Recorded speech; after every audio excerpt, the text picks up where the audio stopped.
Horror relies heavily on the audience's fears. As technology advances, do these audiences become more immune to the props and creatures used? Do these traditional filmmakers have to upgrade to more effective ways like CGI and VFX? Or can these traditional horror filmmakers stick to the old ways of using practical effect? We at the VHN sought to find this out. We talked to Lawrence Sanders, manager of the props department at Escapade in Camden, to ask him his thoughts on the use of CGI in horror films. I don't think it's ruining it, but I think it's best to use a limited amount of CGI. I think if used properly, it could be very effective. Too much, I think, cheapens the effect. Throughout the years, horror directors have tried their best to convince the audiences of the impossible. Keeping this belief alive has become more difficult as our eyes and brain are trained to not believe the impossible. All of the top 25 grossing movies from 1995 to 2015 have used CGI in their films. It seems that has become a necessity. We asked you guys on our website what you thought. Of the 100 16 to 18-year-old horror fans that voted on our website after watching a clip from The Fly, all of you said that it looked outdated and could tell it lacked CGI. However, 30% of you said you would still watch the whole film. All the winners of Best Horror Film from the past 5 years have featured CGI. We met up with Corin Hardy, director of The Hallow at the BFI South Bank, about the making of his film and his opinions and best examples of practical effects.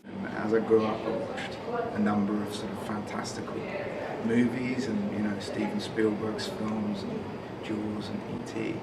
Yeah, and I have involved CGI in my film The Hallow. It's very much a mixture of techniques. I think now you have the ability to use CGI. Whilst I love practical effects and I tried to make The Hallow very organic and in camera to try and do everything for real, partly a budgetary limitation.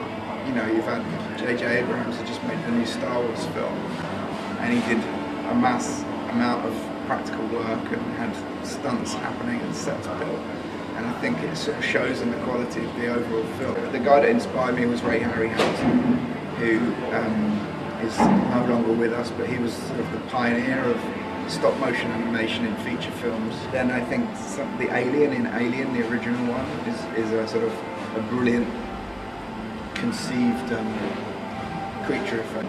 It's not all practical effects are great.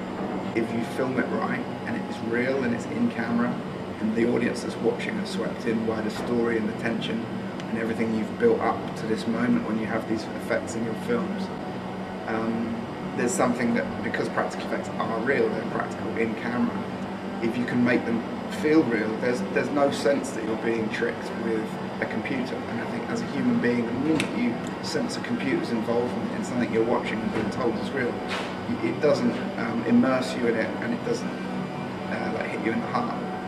And if something hits you in the heart, whether it's like an emotional moment or a scary moment or an action moment, that's what cinema's about. We asked you guys in our box of horrors what you thought. CGI, it works really well, but then it's also nice to know that some of the effects are real. Films need to be realistic. Using too much CGI could, ruin the film. People, they go overboard with it. They do really unrealistic things. So it just ruins the movie sometimes. CGI is getting to a point, it's getting so advanced now, some people can't tell the difference. So, will CGI overtake practical effect? Or do filmmakers and audiences need a more real effect for a real scare? This is Raven Cook Houston at Voice for a News.